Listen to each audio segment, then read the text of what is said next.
तो यहाँ पर फिजिक्स के थर्मोडायनामिक्स के हम कुछ और न्यूमेरिकल्स देख लेते हैं। यहाँ कह रहे हैं so that a diabetic bulk modulus of an ideal gas is equals to the product of the pressure of the gas and ratio of its to specific heat। तो बेसिकली बल्क मॉड्यूलस जिसे मैं अगर K से denote करूँ तो it is equals to product of the pressure of the gas and ratio of the two specific heat gamma. तो basically मुझे K equals to gamma P ये प्रूफ करने को कह रहा है। तो अडायबेटिक प्रोसेस है तो हम P V to the power gamma is equals to constant ये लिख लेते हैं। अब अगर बोथ साइड डेरिवेटिव करेंगे तो पहले पी को डेरिवेटिव करते हैं वी को कांस्टेंट रखकर।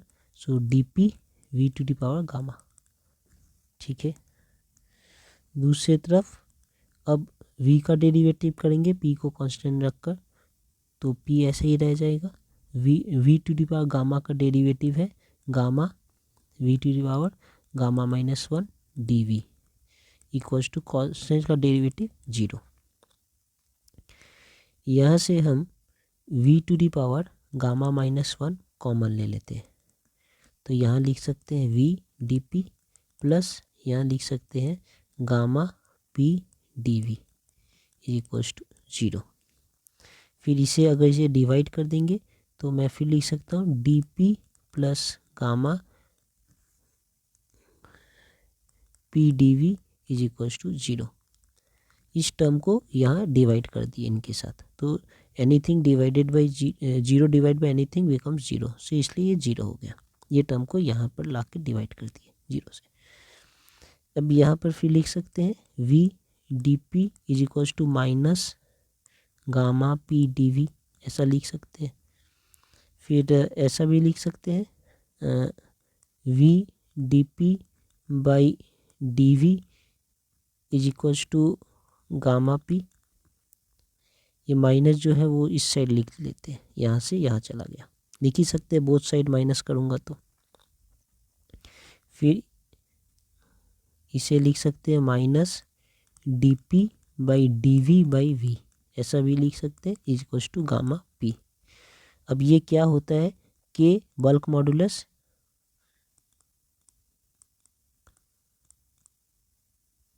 Is equals to minus D P by D V by V, इसे ही बल्क मॉडुलस कहते हैं।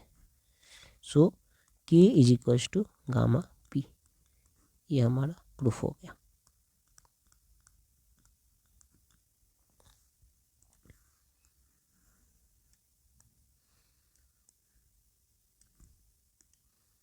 यहाँ देख लेते हैं a certain amount of ideal gas जिनका गामा दिया है 1.4 it performs 80 joule of work under going isobaric expansion.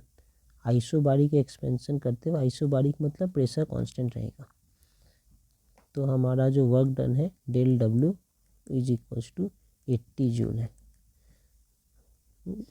Gamma दिया है 1.4, आइसोबारिक एक्सपेंशन हो रहा है। Find the amount of heat absorb by the gas मतलब del Q by the gas in the process and change into internal energy मतलब del U. ये दोनों ही मुझसे पूछ रहे हैं, गामा दिया है और डेल डब्ल्यू दिया है, और आइसोबारिक एक्सपेंशन हुआ है, गैस जो है वो एक्सपेंड हुआ है। ठीक है, तो हम कैसे करेंगे इसे, हमें C P by C V is equals to gamma equals to 1.4 ये दिया है, तो यहाँ से हम C P is equals to gamma C V लिख सकते हैं। ठीक है, और हमें क्या पता है कि C P minus C V is equals to R होता है। अब सी पी को मैं गामा सी वी लिख लूँ minus C V is equals to R, यहाँ से सी वी कॉमन लूँगा तो gamma -1 is equals to R और C V is equals to R by gamma -1। ठीक है, आर कितना है, आर तो आर है, और गामा है 1.4, सो 1.4 माइनस 1 हो जा रहा है R/0.4।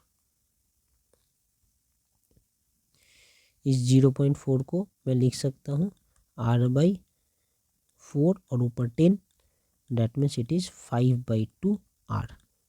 तो हमारा CV is equals to 5/2 R मैं यहाँ से निकाल लिया। CP क्या होगा? CP is equals to 1.4 into 5/2 R। इसे काट कर लिख सकते हैं 0.7 को लिख सकते हैं 3.5 R। इसे लिख सकते हैं 35/10 R। इसे लिख सकते हैं 7/2 R। सो हमारा CP जो है वो 7/2 R है, ये भी हमने जान लिया। अब हमें ये पता है कि del U CV del T होता है, ठीक है। डेल T तो अभी तक हमने नहीं निकाला है, ठीक है। और del Q CP del T होता है, डेल T भी हमने नहीं निकाला है। और del W is equals to P del V होता है, और क्योंकि ये आइसोबारिक प्रोसेस है इसलिए ये R डेल T भी होता है, ठीक है। यहाँ पे डेल Q कितना, डेल W कितना दिया है 80, और ये R को R ही रहने देता हूँ। और डेल T कितना है, डेल T भी नहीं दिया है तो इसे डेल T रहने देते हैं। तो यहाँ से del T is equals to 80/R ऐसा लिख सकते हैं। तो ये पूरे चीज़ से हमने लिख लिया कि del T is equals to 80/R। अब आते हैं CV पे। CV को लिख सकते हैं 5/2R और डेल T को लिख सकते हैं 80/R। यहाँ से R काट देता हूँ, सो ये और ये 2 और ये काट के 40, सो इट इज़ एक्चुअली 200। यूनिट क्या है? जूल, क्योंकि इनका यूनिट भी जूल था, 80 जूल ये जूल था, इसलिए इनका यूनिट भी जूल। डेल Q क्या लिख सकते हैं? 7/2R into 80/R। तो यहाँ पर ये R और R काट सकता हूँ, और ये 1 टाइम्स और ये 40, सो इट इज़ 280 जूल्स, ऐसा लिख दिया। और एक तरीका है इसे निकालने का, थर्मोडायनेमिक्स के लॉ से हमें पता है del Q is equals to del U plus del W। तो अगर मैं डेल W दिया है 80 है, और अगर मैंने डेल U निकाल लिया ऑलरेडी 200, तो इनका समेसन ये 280 होगा। और अगर दूसरा सोचूं कि मैं डेल Q निकाल ले रहा हूँ 280, और ये मुझे पता है 80, तो इनको सब्ट्रैक्ट करके ये 200 होगा। तो मैं इस तरीके से भी किसी एक को निकाल सकता हूँ।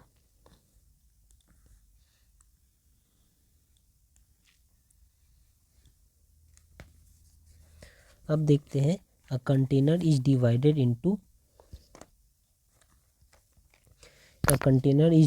इनटू 2 इक्वल पोर्शन, ठीक है। तो एक कंटेनर ले लेते हैं और इसे 2 इक्वल पोर्शन में डिवाइड कर देते हैं, ठीक है। 1 portion contains an ideal gas at pressure P and temperature T। एक पोर्शन में आइडियल गैस है, प्रेशर और टेम्परेचर दिया है P and T, while the other portion is vacuum. दूसरा पोर्शन टोटली वैक्यूम है, ठीक है। If a hole is opened between the 2 portion, अगर इस 2 पोर्शन के बीच में एक होल बना दिया जाए तो find the change in energy and change in temperature of the gas. हमें change in energy and change in temperature of the gas निकालना है। अगर ये होल बना दूंगा तो होगा क्या, ये यहाँ पर जो गैस है वो यहाँ से लीक कर इसके अंदर जाएंगे, और पूरे गैस जो है वो पूरे वॉल्यूम को, ये वॉल्यूम और ये वॉल्यूम पूरे वॉल्यूम को ऑक्यूपाई कर लेंगे। सो बेसिकली क्या होगा, ऐसे होने से वॉल्यूम बढ़ जाएगा, डबल हो जाएगा। पहले अगर वॉल्यूम V1 था, बाद में वॉल्यूम 2V1 हो जाएगा। प्रेशर पहले P1 था, तो बाद में प्रेशर घटकर P1/2 हो जाएगा। और टेम्परेचर जो है वो सेम रहेगा। पहले T1 था तो बाद में भी T1 ही रहेगा, टेम्परेचर सेम रहेगा। क्यों? क्योंकि जब ये गैस यहाँ से यहाँ एक्सपेंड हो रहा है, यहाँ से यहाँ, तो वर्क क्या हो रहा है गैस को? Work done by gas del W is equals to 0। क्योंकि ये एक्सपेंड होते वक्त किसी भी बाउंड्री को पुश नहीं कर रहा, ये स्पॉन्टेनियस प्रोसेस है, खुद ब खुद एक्सपेंड हो रहा है। अगर कोई पिस्टन होता और उस पिस्टन को धक्के मार कर ये बाहर की तरफ कर रहा है तो यहाँ पर वर्क कर रहा है, गैस एक्सपेंड होने के लिए गैस वर्क कर रहा है। लेकिन यहाँ पर गैस एक्सपेंड स्पॉन्टेनियसली हो रहा है, खुद ब खुद हो रहा है, क्योंकि उसे वैक्यूम मिला है। तो यहाँ पर वर्क डन इक्वल्स टू 0 है। ठीक है। और del Q is equals to 0, क्योंकि बाहर से कोई हीट नहीं आ रहा, कहीं से कुछ भी नहीं आ रहा है, तो डेल क्यू भी 0 है। और हमें पता है del Q is equals to del U plus del W. ये 0 है, ये 0 है, तो ये भी 0 ही होगा। तो डेल यू भी 0 है और डेल यू 0 है, डैट मीन्स इंटरनल एनर्जी में कोई चेंज नहीं आ रहा। सो टेम्परेचर में भी no change, temperature remains constant. इसलिए मैं लिखा कि पहले T1 था तो बाद में भी T1 ही रहेगा। तो मुझे क्या पूछ रहे हैं कि the change in energy and change in temperature of the gas. तो चेंज इन एनर्जी जो है del U is equals to 0 है, change in temperature del T is equals to 0 है। तो क्या चेंज हो रहा है? सिर्फ गैस के वॉल्यूम चेंज हो रहे हैं, डबल हो जा रहा है, और गैस का प्रेशर चेंज हो रहा है, हाफ हो जा रहा है। सच डैट इन दोनों का मल्टीपल क्या है? P1 V1, और इन दोनों का मल्टीप्लिकेशन क्या है? फिर से P1 V1। तो P1 V1 दोनों साइड कांस्टेंट है। तो हम कह सकते हैं आइसोथर्मल एक्सपेंशन है, टेम्परेचर रिमेनिंग कांस्टेंट। हमें पता है ना कि P1 PV कांस्टेंट मतलब क्या होता है? ये आइसोथर्मल एक्सपेंशन है। ओके।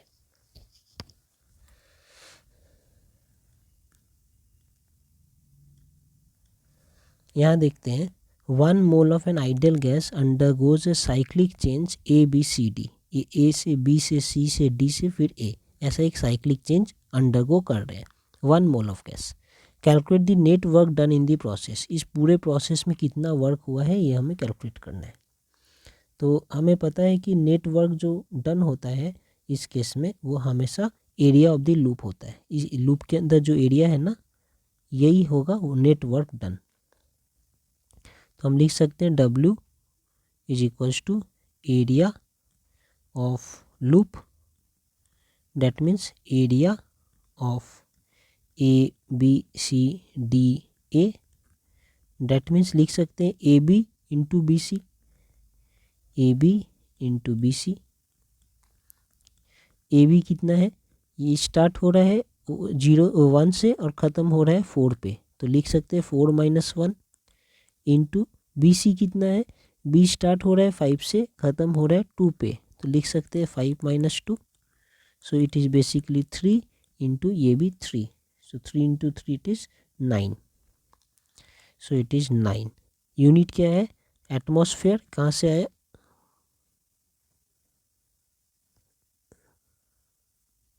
यहाँ लिखा है यूनिट एटमॉस्फेयर और यहाँ लिखा है लीटर, तो यूनिट इनका एटमॉस्फेयर इंटू लीटर है। ठीक है। मुझे वर्क डन जूल में कन्वर्ट करना है, जूल में कुछ नहीं लिखा है ना, find the work done in the process सिर्फ लिखा है, तो मैं इसे जूल में कन्वर्ट करूँगा। तो जूल में कन्वर्ट करने के लिए क्या करना है? पहले देखिए आप, ये 1 एटमॉस्फेयर को मैं डाइन में कन्वर्ट कर सकता हूँ। कैसे? 9 इंटू 10⁻⁶। अब ये क्या हो गया? डाइन पर सेंटीमीटर स्क्वायर। ये हमारा एटमॉस्फेयर कन्वर्ट हो गया डाइन पर सेंटीमीटर स्क्वायर। और अगर मैं लीटर को कन्वर्ट करूँ तो हमें पता है 1 litre is equals to 10⁻³ centimetre cube. तो यहाँ से मैं लीटर को सेंटीमीटर क्यूब में कन्वर्ट करता हूँ, तो यहाँ पर 10⁻³ मल्टीप्लाई करना होगा। So it is 9 into 10⁻9 dyne into centimetre. 9 centimetre को ही क्या कहते हैं, 9 × 10⁹ अर्क कहते हैं। ठीक है, 9 सेंटीमीटर को अर्क कहते हैं। जैसे कि न्यूटन इंटू मीटर को क्या कहते हैं, जूल, वैसे ही 9 सेंटीमीटर को कहते हैं अर्क। और ये अर्क और जूल में एक रिलेशन है कि 1 जूल इज इक्वल्स टू 10⁷ अर्क। तो मुझे अगर जूल में कन्वर्ट करना है तो मैं 9 × 10⁹ डिवाइड बाई ये 7 नहीं 10⁶ होता है, 10⁶ अर्क। तो इसे डिवाइड बाई 10⁶ कर दूंगा। अब ये जूल में कन्वर्ट हो गया। देखिए कैसे, 1 जूल इज इक्वल्स टू 10⁶ अर्क, तो 1 अर्क इज इक्वल्स टू क्या होगा, 1/10⁶ जूल। तो वही तो है, इतना अर्क इज इक्वल्स टू 1 अर्क इक्वल्स टू 1/10⁶। सो 9 × 10⁹ अर्क इज 9 × 10⁹ डिवाइड बाई 10⁶। इसे मैं 9 × 10⁻³ जूल लिख सकता हूँ। तो हमने कन्वर्ट करके ऐसे बना लिया ऐसे जूल्स में। अब एक पार्ट है कि a Carnot engine with heat sink 27 degree has efficiency of 40%। तो एक कार्नोट इंजन है जिनका हीट सिंक है, मतलब T2 27 degree centigrade. 27 degree centigrade को मैं 27 + 273 इज इक्वल्स टू 300 केल्विन भी लिख सकता हूँ। एफिशिएंसी दिया है कितना है, 40%। 40% को मैं 0.4 भी लिख सकता हूँ एफिशिएंसी। ठीक है, by how many degree should the temperature of source be change to increase the efficiency by 10% of its efficiency. ठीक है, बोल रहे हैं कि इस हाल में ये तो है, अब सोर्स का टेम्परेचर कितने डिग्री से मैं चेंज करूँगा ताकि एफिशिएंसी जो है 10% बढ़ जाए। ठीक है, उसके पहले यहाँ पर देख लेते हैं कि T1 नहीं दिया है, T1 हमें निकालना है। फॉर्मूला होता है efficiency is equals to 1 - T2/T1। ठीक है, यहाँ पर फिर लिखते हैं 0.4 इज इक्वल्स टू 1 - 300/T1। इसे और लिखते हैं 300/T1 इस तरफ and 1 - 0.4 that means it is 0.6। तो T1 is equals to 300 divided by 0.6। इसे लिख सकते हैं 3000 डिवाइडेड बाई 6, जिसे काट कर लिख सकते हैं 500। सो इट इज़ 500 K। ये हमारा इस फर्स्ट केस में आ गया। कह रहे हैं कि कितने से सोर्स का टेम्परेचर इंक्रीज करना है। So by how much this T1 should increase so that efficiency 10% increase हो जाएगा। तो अभी मुझे नया T1 निकालना है, नहीं पता। T2 के बारे में कुछ नहीं कहा है, तो T2 सेम रहेगा 300 K। लेकिन एफिशिएंसी क्या हो जाएगा, अब नया एफिशिएंसी होगा 10% ज़्यादा होगा पहले वाले एफिशिएंसी से। तो पहले एफिशिएंसी 40 था, 40% से 10% ज़्यादा। सो it is 40 + 10% of 40। So it is actually 40 + 10% of 40 कितना होता है, 10/100 × 40 it is 4। So it is 40 + 4 it is 44%। अब नया एफिशिएंसी 44% होना चाहिए। 44% को 0.44 भी लिख सकते हैं। तो नया एफिशिएंसी को मैं n' से लिखता हूँ, नया सोर्स ये सिंक के टेम्परेचर को T2' और सोर्स के टेम्परेचर को T1'। फिर से वही formula, n' is equals to 1 - T2'/T1'। यहाँ पर 0.44 दिया है इज इक्वल्स टू 1 - T2' 300 है और T1' मुझे निकालना है। इसे लिख सकता हूँ 300/T1' इज इक्वल्स टू 1 - 0.44, जिसे लिख सकता हूँ 0.56। So T1' is equals to 300 divided by 0.56।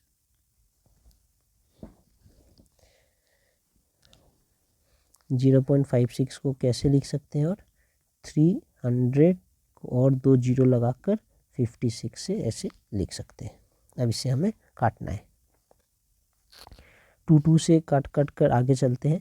So it is 2, it is 828, ये होगा 15000, फिर से 2, सो इट इज़ 14, ये होगा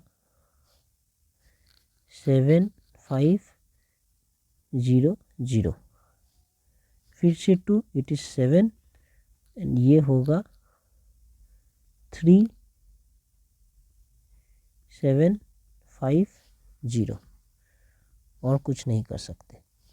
तो अब इसे 7 डिवाइडेड बाई 3750, इसे मुझे सॉल्व करना है।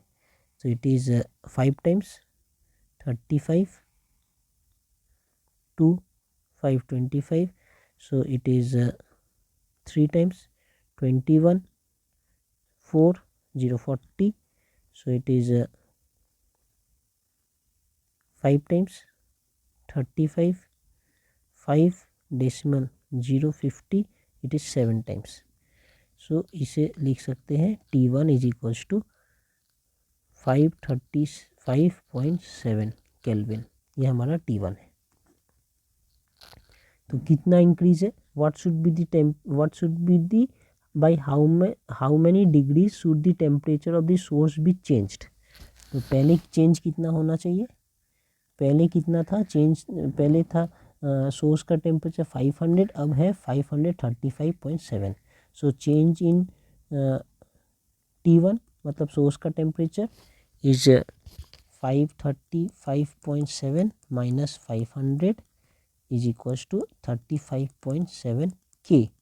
और मैंने कहा ना चेंज इन टेम्परेचर को केल्विन में और change in temperature in degree centigrade same है, तो 35.7 डिग्री सेंटीग्रेड ये होना चाहिए हमारा चेंज इन टेम्परेचर, ताकि एफिशिएंसी जो है वो 40% से बढ़कर 44% हो जाए। ओके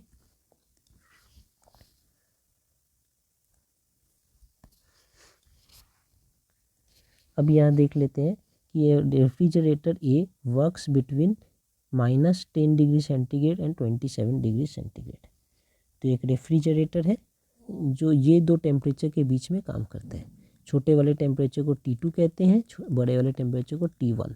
तो -10 डिग्री सेंटीग्रेड को लिख सकता हूँ -10 + 273, डेट मीन्स 263 केल्विन।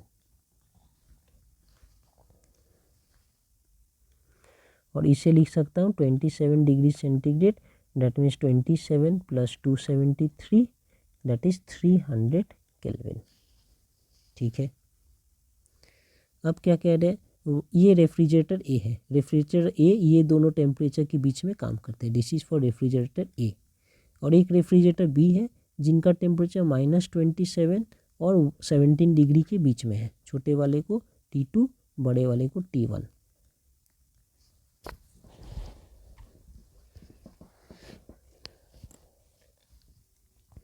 तो इनका है -27 डिग्री सेंटीग्रेड और इनका है 17 डिग्री सेंटीग्रेड।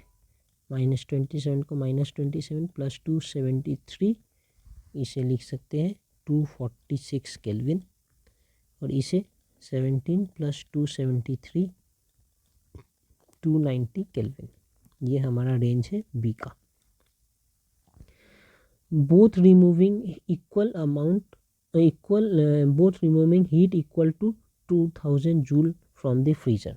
दोनों ही 2000 जूल हीट निकाल रहे हैं फ्रीजर से। ठीक है, which of the two is better. कहने का मतलब है कि रेफ्रिजरेटर कैसे काम करते हैं। ये हमारा रेफ्रिजरेटर है,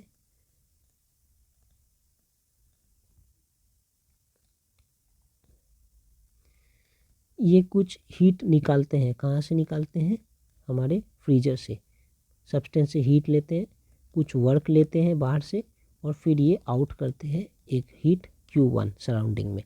तो ये हीट हमारे बॉडी से निकालते हैं, जिसे भी हम ठंडा करना चाहते हैं ना, वहाँ से ये हीट निकालते हैं। ये हमारा इलेक्ट्रिसिटी है जो वो कंज्यूम करते हैं, और फिर ये हीट जो है वो आउटपुट में सराउंडिंग में वो छोड़ देते हैं। तो इस टाइप से हमारा फ्रीजर काम कर रहा है। कह रहे हैं कि दोनों में ही जो equal amount of heat is remove 200 joule, ये वाला जो है ना दोनों ही केस में 2000 जूल्स है। अब बताइए कि दोनों में से कौन सा फ्रीजर अच्छा है। तो सेम हीट निकालने के लिए जो कम इलेक्ट्रिसिटी कंज्यूम करेगा वो फ्रीजर हमारा अच्छा होगा। इसका मतलब कि जिनका W का वैल्यू छोटा होगा वो फ्रीजर अच्छा होगा। अब हम जानते हैं एक टर्म है COP, जिसे बीटा से रिप्रेजेंट करते हैं, coefficient of performance. Beta is equals to Q2/W होता है। ठीक है, तो Q2 तो हमारा सेम है, अब W अलग अलग होगा। जिनका W छोटा होगा वो अच्छा है, तो जिनका W छोटा है उनका बीटा बड़ा है, तो जिनका बीटा बड़ा है वो अच्छा है। अब हम देखते हैं कि हमारा बीटा A कितना है और हमारा बीटा B कितना है। जो भी बड़ा है वो हमारा अच्छा रेफ्रिजरेटर है। तो beta A is equals to, same बात है, इसे जैसे Q2/W है ना, Q2/W इसे हम लिख सकते हैं Q2/Q1 माइनस Q2, और इसे लिख सकते हैं T2/T1 माइनस T2। ये सारे फॉर्मूलाज हैं। तो यहाँ पर A के लिए क्या है, इट इज़ 263/300 माइनस 263, जिसे हम लिख सकते हैं 263/37। ठीक है, सॉल्व करके देख लेते हैं क्या होगा। 37/263, 7 टाइम्स में 9, 25,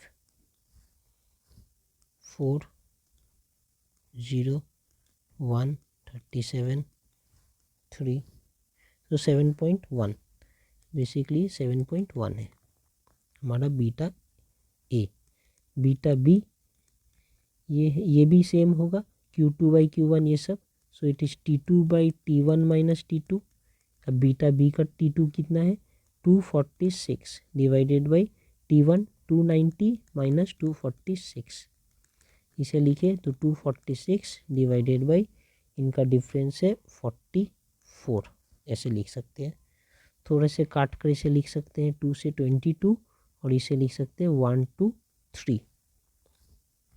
फिर सॉल्व करते हैं, 22 डिवाइड बाई 123 कितने टाइम्स में है, 5 टाइम्स में, 0 1 1, सो it is 3 113, 0 now again 5 times में 1 1 0, so now 20 and 0, then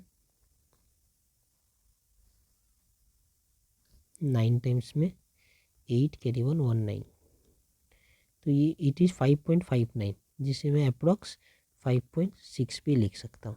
तो अब देखिए हमारा बीटा A बड़ा है और बीटा B छोटा है, देयरफॉर कौन सा रेफ्रिजरेटर अच्छा है, refrigerator A is better than B।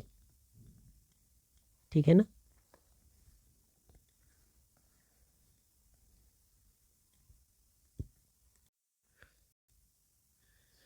यहाँ कह रहे हैं a waterfall having vertical height 100 meter discharges 5 liter of water per second।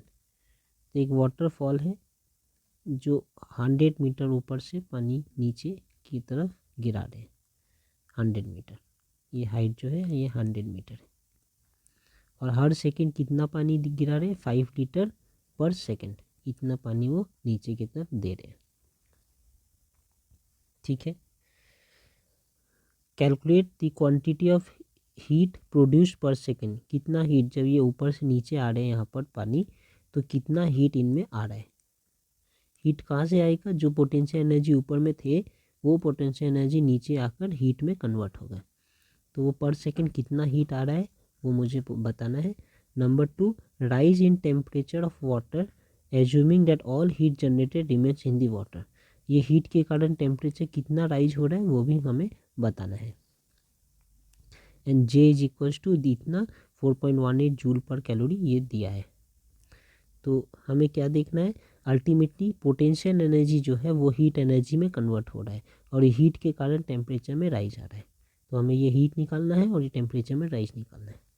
तो पोटेंशियल एनर्जी क्या है, potential energy is equals to mgh होता है, जहाँ पर m है मास।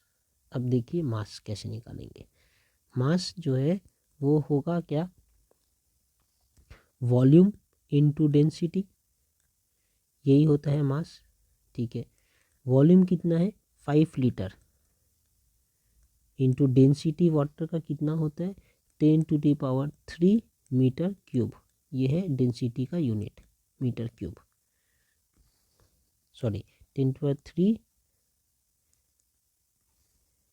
kg पर मीटर क्यूब, ये है डेंसिटी का यूनिट। लेकिन मुझे अब सबको ऐसे यूनिट में लिखकर इसे केजी में निकालना है, तो मैं फिर लीटर को भी मीटर क्यूब में कन्वर्ट करूँगा। तो 1 litre is equal to 10⁻³ metre cube होता है।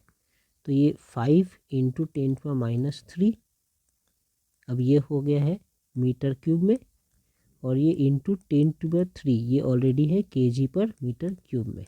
मीटर क्यूब कट गए तो ये अल्टीमेटली केजी में है, मतलब ये जो है केजी में है। तो मैं यहाँ से देख कर लिख सकता हूँ 5 into 10⁻³ into 10⁻³ that means 5 kg। तो मेरा मास जो है 5 kg है पर सेकेंड। क्यों, क्योंकि ये वॉल्यूम जो है ये पर सेकेंड था, तो ये भी पर सेकेंड इतना मास वहाँ से गिर रहा है, तो मैं लिख सकता हूँ पर सेकेंड। सो यहाँ पे लिख सकता हूँ ये है 5 इंटू जी को मैं 9.8 ले लूँगा, इंटू एच जो है वो मीटर में दिया है already 100, so it is equals to 5 into 9.8 कितना होता है 9.8 इंटू 5, इट इज एक्चुअली 490, और ये पॉइंट है तो मीन्स 49 इंटू 100 4900, ये हो गया जूल्स पर सेकेंड। इतना एनर्जी प्रोड्यूस हो यहाँ से नीचे आते वक्त कन्वर्ट हो रहा है पर सेकेंड, इतना एनर्जी। ठीक है, अब हीट कितना होगा, इसी एनर्जी का हीट बनेगा, लेकिन ऐसे हीट कितना होगा देखते हैं। तो हीट का फॉर्मूला है mass into specific heat into rise in temperature. अब मास कितना है, मास मैं ले रहा हूँ ग्राम में, तो 5 kg था जिसे मैं ग्राम में लूँगा तो इंटू 10⁻³ ये हो गया हमारा ग्राम में। एस क्या है, एस दिया नहीं है, लेकिन मैं जानता हूँ कि वाटर का एस जो होता है 1 कैलोरी पर ग्राम डिग्री सेंटीग्रेड ये होता है। तो यहाँ पर मैं ले रहा हूँ 1, ठीक है 1, यूनिट क्या है कैलोरी पर ग्राम डिग्री सेंटीग्रेड। और राइज इन टेम्परेचर को मैं ले लेता हूँ कि ये T degree rise in temperature है, T degree rise in temperature. तो आप देखिए यूनिट को अगर मैं ऐसे ऐसे काटूँ तो ये कैलोरी में है, दैट मीन्स ये जो ऊपर आ रहा है ये कैलोरी में है। मैंने यहाँ जूल्स पर सेकंड लिया है और ये मास पर सेकंड है, हाँ, तो ये कैलोरी पर सेकंड आ रहा है, लेकिन मुझे जूल्स पर सेकंड में लेना है। तो ये भी पता है कि 1 calorie is equals to 4.2 joule होता है। तो जस्ट मैं इसे 5 इंटू 10⁻³ इंटू टी इंटू 4.2 कर दूँ तो अब ये जूल हो गया, जूल पर सेकंड। अब ये दोनों इक्वल है क्योंकि पोटेंशियल एनर्जी हीट में कन्वर्ट हो रहा है। देयरफॉर 49, पहले ये लिख देते हैं कि potential energy per second is equals to heat produced per second. So it is equals to 4900 is equals to 5 into 10⁻³ into 4.2, yes इतना इंटू टी। ठीक है, तो T is equals to 4900 divided by 5 into 10⁻³ into 4.2। अब ये 4.2 into 5 करूँगा तो 0 carry 1 21, एक decimal ये तो 21। तो ये लिख सकता हूँ 4900 डिवाइडेड बाई 21,000, ये 10⁻³ को 3 0 लिख दिया हूँ, 1 2 1 2। फिर इसे काट सकते हैं 7 से, सो it is 7 7 times and 7 30 times, so it is 7/30।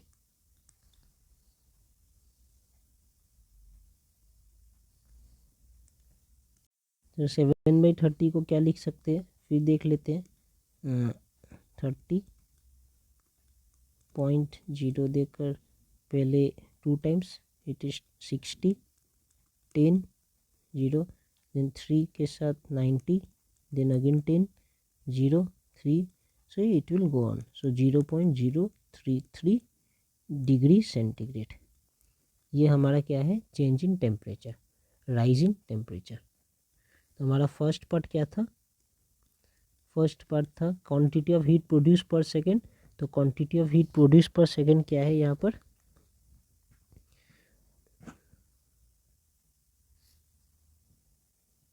अगर मैं कैलोरी के टर्म्स में लिखूंगा तो मुझे यहाँ से लिखना होगा, ये होगा heat is equals to 5 × 10⁻³ into T, मतलब 0.233। So it is equals to 5 × 10⁻³ है ना, तो इसे मैं 10⁻³ से मल्टीप्लाई करूँगा तो 233 हो जाएंगे। इसे मैं लिख सकता हूँ 5 कैरी 1, 6 कैरी 1, 1, 1, तो 165 कैलोरी पर सेकेंड, ये हमारा हीट प्रोड्यूस्ड पर सेकेंड होगा कैलोरी में। अगर जूल्स में लिखना चाहूँ तो जूल्स में तो यही है 4900 जूल्स पर सेकेंड, क्योंकि यही तो हीट में कन्वर्ट हो रहा है। और हमारा टेम्परेचर क्या है, rise in temperature T is small T is 0.033 degree centigrade. तो ये हमारा एक आंसर और ये हमारा एक answer.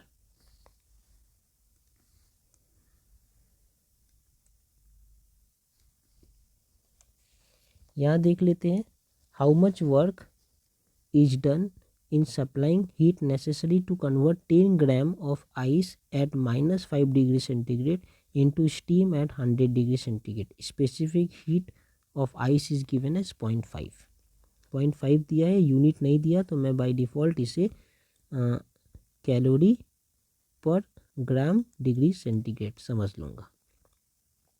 How much work is done to supply heat necessary, कितना वर्क करना होगा ताकि इतना हीट प्रोड्यूस हो, जिस हीट से मैं 10 gram of ice eight -5 degree centigrade को कन्वर्ट कर दूँ स्टीम में एट 100 डिग्री सेंटीग्रेड। तो कितना हीट मुझे लगेगा, जितना हीट लगेगा उतना ही वर्क डन होगा। सो वो बात हम बाद में देखेंगे, पहले हीट कितना लगेगा वो देखते हैं। So heat required is equals to, समझिए क्या क्या करना है। पहले हमारे पास आइस है जो कितने डिग्री पे है, -5 डिग्री सेंटीग्रेड पे। इसे मुझे कन्वर्ट कर देना होगा आइस से फिर से आइस में, लेकिन अब ये 0 डिग्री सेंटीग्रेड में होना चाहिए। फिर इस आइस को मुझे कन्वर्ट करना है वाटर में, वो भी 0 डिग्री सेंटीग्रेड में होना चाहिए। फिर इस वाटर को कन्वर्ट करना है मुझे वाटर में, जो अब 100 डिग्री सेंटीग्रेड में होना चाहिए। फिर इस वाटर को कन्वर्ट करना है मुझे वेपर में, या स्टीम कह सकते हैं, जो 100 डिग्री सेंटीग्रेड होना चाहिए। समझिए, पहले आइस है 5 डिग्री सेंटीग्रेड में, साढ़े 10 ग्राम्स है, ठीक है ना, 10 ग्राम्स, तो इसके बारे में बाद में देख रहे हैं। लेकिन आइस 5 डिग्री सेंटीग्रेड में है, उससे मुझे आइस एट 0 डिग्री सेंटीग्रेड में लाना है। फिर आइस एट 0 डिग्री से वाटर एट 0 में लाना है, वाटर एट 0 से वाटर एट 100 में लाना है, वाटर एट 100 से वेपर एट 100 में लाना है। तो ये हर एक प्रोसेस में मुझे हीट लगेगा। यहाँ पर मैं लिख लेता हूँ H1 हीट लगेगा, यहाँ लिख लेता हूँ H2, यहाँ लिख लेता हूँ H3, यहाँ लिख लेता हूँ H4। तो ये सारे हीट के समेशन होंगे माई रिक्वायर्ड हीट, ठीक है। तो हम देखते हैं, ये हमारा H1 क्या होगा, ये होगा H1 MSIT, ठीक है। ये होगा, यहाँ पर लैटेंट हीट काम करेगा क्योंकि 0 डिग्री से 0 डिग्री में जा रहे हैं, तो MLF latent heat of fusion. फिर ये 0 से 100 में जा रहे हैं, MS वाटर का T। और ये क्या होगा, फिर से लैटेंट हीट काम करेगा, एल वेपराइजेशन, जहाँ एम क्या है हमारा मास है 10 ग्राम। ठीक है, तो दिस इज द थिंग, यही है हमारा इक्वेशन। तो इसे क्या लिख सकते हैं, 10 gram into latent specific heat of ice कितना है 0.5 into T change in temperature कितना है 0.5 -5 से 0 मतलब 5 डिग्री सेंटीग्रेड। तो ये हो गया हमारा फर्स्ट टर्म। सेकेंड टर्म क्या है, मास है 10 into latent heat of fusion. Latent of fusion मतलब आइस से मुझे वाटर में कन्वर्ट करना है, तो लैटेंट हीट ऑफ फ्यूजन होता है 80। मैंने कहा था हम ये सब याद रखेंगे कि लैटेंट हीट ऑफ फ्यूजन कितना होता है 80 फॉर आइस टू वाटर या वाटर टू आइस। और फिर latent heat of vaporisation 540 for water to vapour या वेपर टू वाटर। ठीक है ना। यूनिट क्या है, यूनिट इन दोनों का ही कैलोरी पर ग्राम डिग्री सेंटीग्रेड। तो ये हो गया। फिर MHT एस डब्ल्यू क्या होता है, specific heat of water is 1 unit same gram per degree centigrade. तो यहाँ पर मास है 10 और एस है 1 और टी जो है कितना डिग्री चेंज हो रहा है 0 डिग्री से 100 डिग्री, सो 100 डिग्री सेंटीग्रेड का चेंज है वो, प्लस फिर यहाँ मास है 10 और LV मतलब 540 लैटेंट हीट ऑफ वेपोराइजेशन। ठीक है, ये होगा। सारे का यूनिट क्या है कैलोरी में, क्यों, क्योंकि ये SI जो है कैलोरी पर ग्राम है, इनके संग मैंने ग्राम और डिग्री को मल्टीप्लाई किया, ये ग्राम और ये डिग्री, सो इनका यूनिट कैलोरी। इनका यूनिट देखिए LF का यूनिट, अच्छा LF का यूनिट इसमें पर डिग्री नहीं आता है नीचे, सॉरी। तो लैटेंट हीट है ग्राम कैलोरी पर ग्राम। तो पहले कैलोरी पर ग्राम के साथ मैंने अगर मास मल्टीप्लाई किया ग्राम, तो ग्राम ग्राम कट जाते हैं कैलोरी, तो ये भी कैलोरी, ये वाले भी कैलोरी और ये वाले भी कैलोरी, सारे कैलोरी में। कितना कैलोरी है ये है 0.5 इंटू 10 5 इंटू 5 25 प्लस ये है 800 प्लस ये है 1000 प्लस ये है 5400। सबको अगर मैं ऐड करूं तो ये हो रहा है 5400 1825, सो इट इज़ 2527, 7225 कैलोरी। इतना कैलोरी ऑफ हीट चाहिए ताकि मैं 10 ग्राम वाटर को 10 ग्राम आइस को जो -5 डिग्री पे है उसे मैं 100 डिग्री सेंटीग्रेड की स्टीम में कन्वर्ट कर सकूं। अब वर्क कितना चाहिए, इस हीट को पाने के लिए कितना वर्क करना होगा, तो हमें पता है work is equals to heat into mechanical equivalent of work, mechanical equivalent of work. कहने का मतलब है W equals to H into J। तो हमारा H जो है, या ऐसा भी कह सकते हैं अल्टीमेटली हम क्या करना चाह रहे हैं, ये कैलोरी को हमें जूल्स में कन्वर्ट करना है, बस इतना। इतने सारे फार्मूला के मतलब यही है कि हमें कैलोरी को जूल में कन्वर्ट करना है। हमें पता है 1 calorie is equals to 4.2 joule होता है, तो बस हम वही करेंगे। और नहीं तो ऐसा भी समझ सकते हैं कि ये J का वैल्यू जो है 4.2 है, तो 7227 कैलोरी इंटू 4.2 करूँगा तो ये जो आंसर आएगा ये जूल में आ जाएगा। तो बेसिकली मैं सिर्फ वर्क को कैलोरी में था उसे जूल में कन्वर्ट कर रहा हूँ। हीट जो है वो कैलोरी में था, अब उस वर्क भी उतना ही कैलोरी है, लेकिन वर्क को कैलोरी में तो लिखना अच्छा नहीं दिखता, तो वर्क को मैं जूल में लिखूँगा। तो 1 कैलोरी इक्वल्स टू 4.2 जूल है, तो 7225 कैलोरीज इक्वल्स टू 7225 इंटू 4.2, बस इतनी सी बात है और ये जूल में आ जाएगा। और नहीं तो अगर मैं इसे एक्सप्रेशन वाइज लिखूँ तो ये ऐसा होता है, work is equals to heat into mechanical equivalent of work, जिसे J से रिलेट करते हैं, J डिनोट करते हैं, and J is equals to 4.2 होता है। J का यूनिट भी सेम है, J का यूनिट है J इज इक्वल्स टू 4.2 इनका यूनिट है जूल पर कैलोरी, ठीक है ना। तो ये भी हम जान के रख सकते हैं, जे को मैकेनिकल इक्विवेलेंट ऑफ हीट कहते हैं। ये जे और ये जे अलग है, ये जे फॉर जूल है और ये जे है एक एब्रीविएशन, एक शॉर्ट स्मॉल फॉर्म या डिनोटेड बाई। तो मैकेनिकल इक्विवेलेंट हीट को मैं कैपिटल जे से डिनोट करता हूँ, जिनका वैल्यू है 4.2 जूल पर कैलोरी, ठीक है। अब ये जो मल्टीप्लाई करके आएगा ये हमारा जूल में ही रहेगा। तो 742 और 7225 मल्टीप्लाई करते हैं तो इट इज़ 54 14 और ये होंगे 00928, सो इट इज़ 054303, डेसिमल के बाद 1 डिजिट, सो ये एक डेसिमल को देकर इसे हटा देते हैं, सो इट इज़ 30345 जूल। यही हमारा आंसर है इन जूल्स।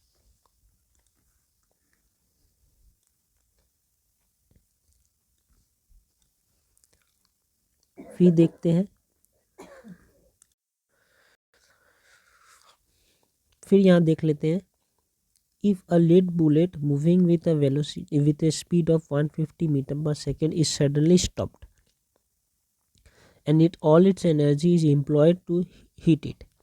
तो एक बुलेट है जो 150 मीटर पर सेकेंड से चल रहा है, इसे सडनली में स्टॉप कर दिया गया, रोक दिया गया है कोई एक बैरियर लगाकर, और इनमें जितना भी एनर्जी था ना वो सारे हीट में कन्वर्ट हो गए, ये लिखा है। Find the rise in the temperature of the bullet. अब ये बुलेट का इस हीट के कारण बुलेट का टेम्परेचर कितना राइज होगा, हमें वो टेम्परेचर निकालना है। दिया है कि स्पेसिफिक हीट ऑफ लेड, क्योंकि बुलेट लेड से बना है, specific heat of lead is 0.03। कोई यूनिट नहीं दिया है तो हम ये समझ लेंगे कि specific heat of lead is equal to 0.03 calorie पर ग्राम डिग्री सेंटीग्रेड। ये है हमारा बुलेट कितने स्पीड से चल रहा है। बुलेट का स्पीड है, यहाँ लिखते हैं, बुलेट का स्पीड है v is equal to 150 metre पर सेकेंड। लेट कर लेते हैं कि मास ऑफ बुलेट है, mass of bullet is equal to m kg, therefore kinetic energy is equal to half mv²। Unit क्या होगा, जूल्स। क्यों होगा यूनिट जूल्स, क्योंकि मैंने सब ऐसा यूनिट में लिया है, is equal to half m into 150², इतने जूल्स है। ये हमारा काइनेटिक एनर्जी है। ये kinetic energy totally heat energy में कन्वर्ट हो जाएगा, ठीक है। तब टेम्परेचर राइज कितना होना चाहिए, क्योंकि ये जूल्स में लिया हूँ, हमें ये इस साइड को भी जूल्स में कन्वर्ट करना पड़ेगा। अब हम जानते हैं कि हीट जो है, heat is equals to mst। हमने m kg में लिया है तो kg को पहले हम m इंटू 10⁻³ लिखकर इसे ग्राम में कन्वर्ट कर लिए। ये पूरा अब ग्राम में है। s कितना है, 0.03। इनका यूनिट क्या है, कैलोरी ग्राम पर डिग्री सेंटीग्रेड। और t क्या है, राइज इन टेम्परेचर, जो मुझे नहीं पता, निकालना है, is equals two degree centigrade में। अगर मैं इसे काटूँ ऐसे ऐसे तो ये कैलोरी में, मतलब ये हीट जो है हमने कैलोरी में लिखा है, और यहाँ पर जो काइनेटिक एनर्जी है वो जूल्स में है। मैं कैलोरी और जूल्स को नहीं इक्वेट कर सकता, तो मुझे इसे भी कैलोरी से जूल्स में कन्वर्ट करना है। ये इनका यूनिट में लिख देता हूँ, ये पूरा कैलोरी में। तो अगर मैं हीट को जूल्स में लिखूँ तो m into 10⁻³ into 0.03 t into 4.2 करना पड़ेगा, तब ये जूल्स में आ गए। क्यों, क्योंकि हमें पता है 1 calorie is equals to 4.2 joules होता है। तो बस यहाँ पे इतने कैलोरी थे, इसे जूल्स में कन्वर्ट किया मैंने 4.2। अब ये हीट जूल्स में और ये काइनेटिक एनर्जी जूल्स में, इन दोनों को इक्वल कर सकता हूँ। तो मैं लिख सकता हूँ कि heat is equals to kinetic energy. दिया ही है, ये एज्यूम करना है कि पूरा heat is employed, all is energy employed to heat. So heat को लिख सकता हूँ m into 10⁻³ into 0.03 into t into 4.2 is equals to half m 150 square. यहाँ से ये m कट जा रहे हैं। So t is equals to, अब पूरा लिखते हैं, 150 इंटू 150 ऊपर डिवाइडेड बाई 2 नीचे, ये 10⁻³ मतलब 1000 लिख सकता हूँ नीचे, इंटू 0.003 और ये 4.2। यहाँ पर डेसिमल के बाद 2 डिजिट है, डेसिमल के 1 डिजिट है, तो यहाँ पर 100 लिख कर ये डेसिमल हटा देता हूँ, यहाँ पर 10 लिख कर ये डेसिमल भी हटा देता हूँ। तो अब ये होगा बेसिकली ऐसे 1 2 3 1 2 3, ये सब मैंने काट दिया। ठीक है, तो ये हो गए 150 into 150 divided by 2 into 3 into 42 हटा चुका हूँ। ये काट सकते हैं, ये 3 से और ये 50 ऐसे, फिर ये भी कर सकते हैं, ये 1 से ये 25, फिर इसे भी कर सकते हैं इन दोनों को। 2 से करूँ अगर तो 2 1 जा एंड 2 2 जा एंड 1 जा एंड दिस वन 75। फिर अगर 3 से करे तो 3 7 जा एंड 3 25 सा। सो अब ये 25 इंटू 25 मतलब 625 डिवाइडेड बाई 7। इसे अगर सॉल्व करें तो 7 8 जा 56, कैरी 6 65, 7 9 जा 63, कैरी 2 20, 7 2 जा 14, कैरी 6 रिमाइंडर 6 6 0 60, तो 7 8 जा 56, इतना। तो हमारा आंसर है इतना degree centigrade rise in temperature. So rise in temperature कितना है, is equals to 89.28 degree centigrade. ये है rise in temperature of the bullet.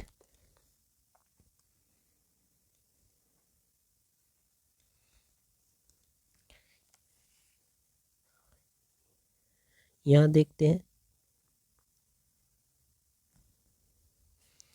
कह रहे हैं कि calculate CV for hydrogen given CP is equals to this much, density is equals to this much and J is equals to this much. मुझे CV निकालने के लिए कह रहे हैं, जब CP दिया है 6.85 कैलोरी पर मोल डिग्री सेंटीग्रेड एंड J अलग से दिया है 4.18 जूल पर calorie and density of hydrogen is also given.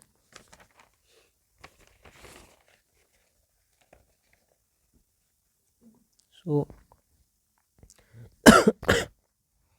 मुझे पता है कि CP minus CV is equals to R होता है,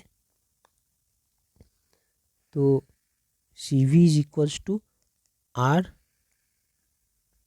sorry CV is equals to CP minus R, CP minus R। CP तो दिया है 6.85 कैलोरी पर मोल पर डिग्री सेंटीग्रेड और R नहीं दिया है, R मुझे निकालना है। तो R हम जानते हैं, R is equals to 8.31 joule per mole पर डिग्री सेंटीग्रेड लिखिए या केल्विन लिखिए, ये होता है। इसे हमें कन्वर्ट करना है कैलोरी पर मोल पर डिग्री सेंटीग्रेड। तो हम जानते हैं कि 1 joule is equals to 4.18 calorie है, sorry J is equals to 4.18 calorie है, 4.18 जूल पर कैलोरी है। तो अगर मैं इस जूल पर कैलोरी को यहाँ से डिवाइड कर दूँ तो ये कैलोरी में कन्वर्ट हो जाएगा। आप देखिए 8.31 डिवाइड बाई 4.18, इनका यूनिट क्या था, जूल मोल डिग्री सेंटीग्रेड, और ये 4.8 का यूनिट क्या है, जूल पर कैलोरी। तो ये जूल जूल कट जा रहा है, तो बेसिकली ये कैलोरी पर मोल पर डिग्री सेंटीग्रेड रह जाएगा।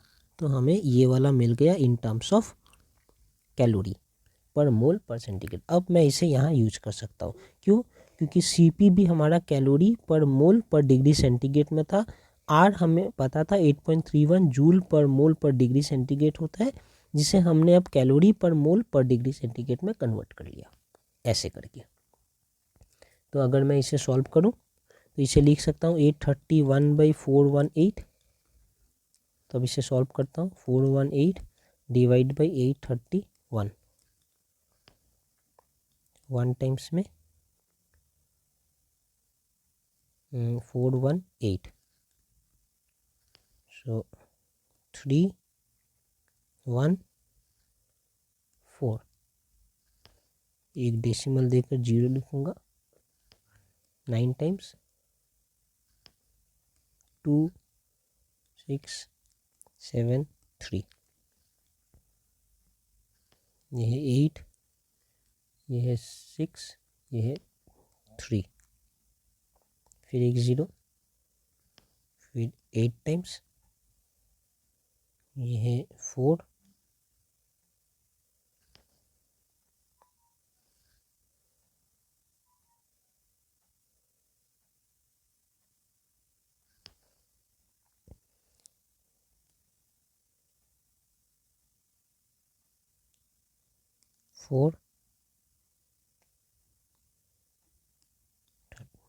इतना।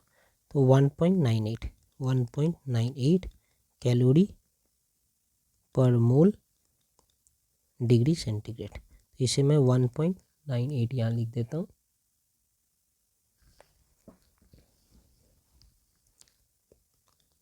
तो इसे मैं लिख सकता हूँ 4.87 कैलोरी पर मोल पर डिग्री सेंटीग्रेड।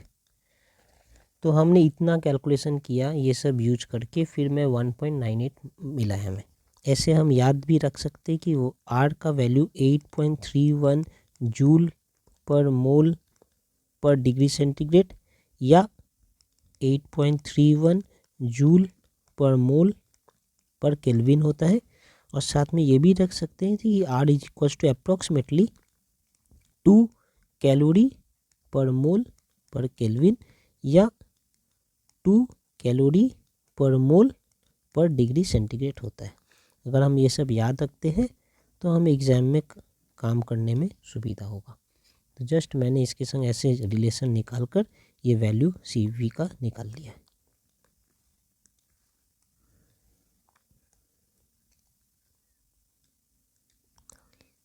यहाँ पर वो कह रहे हैं कि calculate the difference in the specific heat capacity of 1 gram of helium given that molecular weight of helium is 4। Molecular weight जो है हीलियम का, मॉलिक्यूलर वेट 4 ग्राम है, ठीक है। तो 1 ग्राम में कितना है, 1 मास जो दिया है, mass small m is equal to 1 gram. तो अगर मुझे नंबर ऑफ मोल्स निकालना है तो मुझे पता है it is small m by capital M, given mass by molecular mass. So molecular mass है 4, गिवन मास है 1, सो नंबर ऑफ मोल्स 0.25। ये हमारा नंबर ऑफ मोल्स है, ठीक है। अब क्या कर रहे हैं, calculate the difference of CP and CV। तो हमें पता है CP minus CV is equals to R होता है। R कितना होता है, R बाई डिफ़ॉल्ट हमें पता है 8.31 joule per mole per kelvin, ऐसा होता है हमारा R। और ये अप्रॉक्सीमेटली इक्वल्स टू 2 कैलोरी पर मोल पर केल्विन होता है। ये हमें पता है कि किसके लिए ये हमारा फॉर्मूला एप्लीकेबल है, फॉर 1 मोल, फॉर 1 मोल, 1 मोल के लिए। 1 मोल के लिए हमारा R इतना है। तो 1.05 मोल के लिए क्या होगा हमारा R। So for 1 mole CP minus CV is equals to R is equals to 2 calorie पर mole per kelvin. So for 0.25 mole it is equals to 2 into 0.25 that is equals to 2 into 1/4 that means हम कह सकते हैं ये 1/2 that means 0.5। Unit क्या है? Calorie पर mole per kelvin. तो ये हमारा डिफरेंस है। Cp माइनस सी वी क्या होगा? Cp minus C V is equals to 0.5 calorie पर mole per kelvin for 1 gram of helium. 1 gram of helium के लिए ये होगा हमारा आंसर।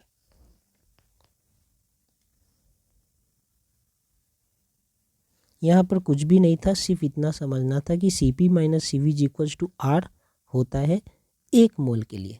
अब जितना भी मोल है उसी अकॉर्डिंग हम इसे यूनिटरी मेथड से सॉल्व करके निकाल सकते हैं।